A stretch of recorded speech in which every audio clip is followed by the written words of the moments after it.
the evening with the, and I mentioned is that the officer in charge is has informed me at this point that he's ill, cannot be here to testify. We would need his testimony here today. Your Honor, there's also the issue of the jail calls that were made. This defendant, while he was in custody, called the victim multiple times. The content of those calls are highly concerning to the people. They suggest witness tampering. The fact that she is not here today kind of completes the concerns we had that his calls and his communication with her have had the effect that he intended them to have. Specifically, we have concerns because he gave her a story of what to come and tell the prosecutor's office. She did comply with that, and as counsel is aware, and court's now aware, she has indicated to us what I would call a recantation, but certainly a different version of events matching what this defendant instructed her to do. There's a lot more to it, including statements he made, tells people that the victim is not coming to work and so on. With all that, Your Honor, we have concerns, so we need to further look into that. Those calls were shared with the public defenders already. I resent the very specific call to defense counsel this morning. I'm going to be listening to those a little more closely if I'm considering witness tampering charges moving forward. And we do have concerns about this defendant being out of custody and the behavior he might have engaged in and may continue to engage in, and making sure the victim does not appear to testify against. Mr. Warner. With respect to the people's adjournment request, at this time, we have no objection to that. Okay. And I had an opportunity to speak with my client, Mr. Larry, and Mr. Larry Sr., who is present in court today. Miss Larry was here earlier, and both of his parents really have been calling off work, making every effort to be at all of their sons' court dates. I recall that the last time he was here, they were here. I recall that. Okay. And in addition to that, I know back on April 27th, Miss Larry wrote a character letter to the court, which I know the court can't consider at this juncture. However, that was sent to counsel, and I reviewed that, and Miss Larry speaks highly of her son.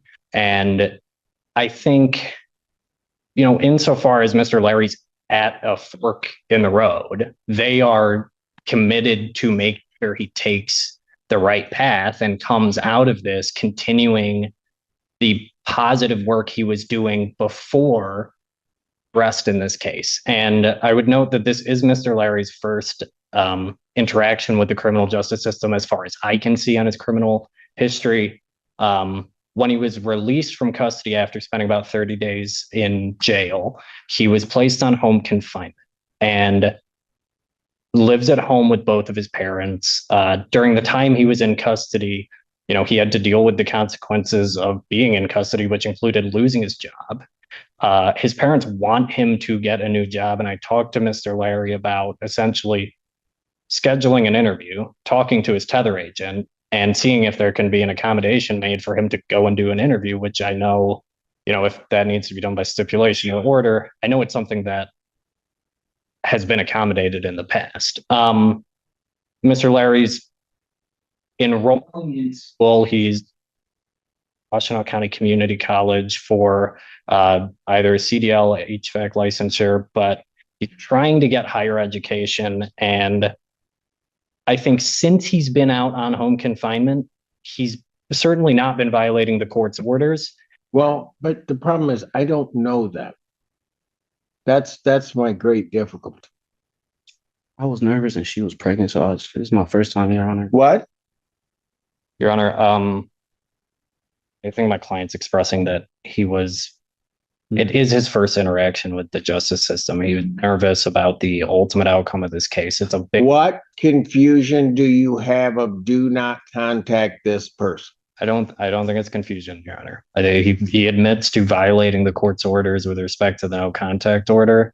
I think it's naivety, and I think it's him trying to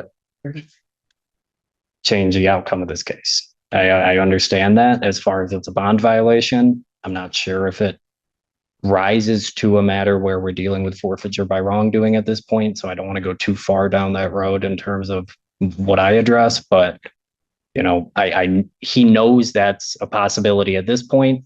And at this point, we're kind of shifting gears and talking to the people about a resolution that involves significant domestic violence programming. And for the record, I mean, at least 38 calls were made to the victim using other inmates' pins. So being naive, that to me doesn't indicate a naive person. That is deliberately working to kind of fight the system, trying to get out of it. And I agree, trying to affect the outcome of this case.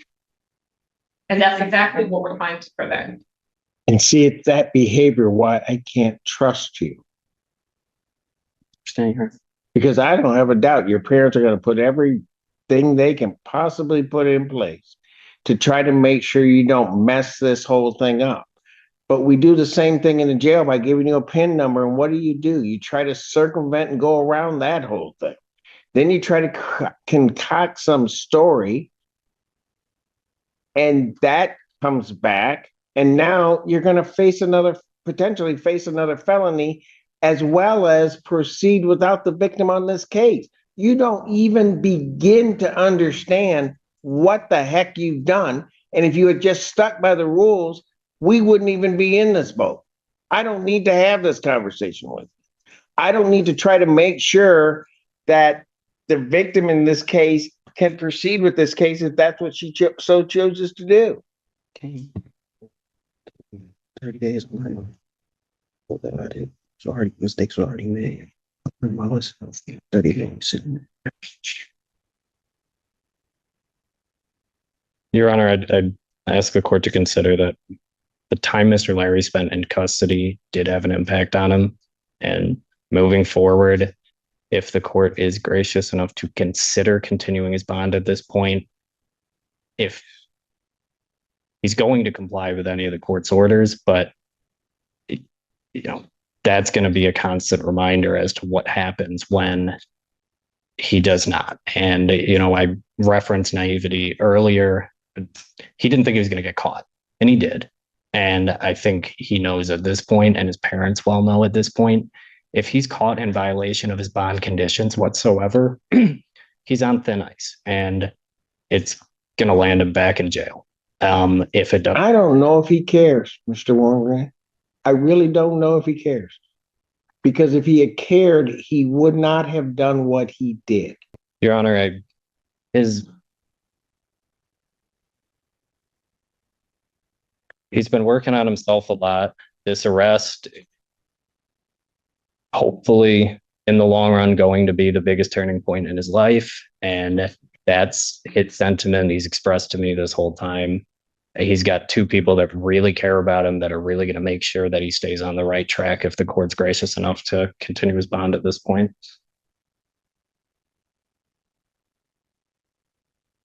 The bond that was posted for you was not your money, was it? No, sir. It was your parents' money. My brother and my sister.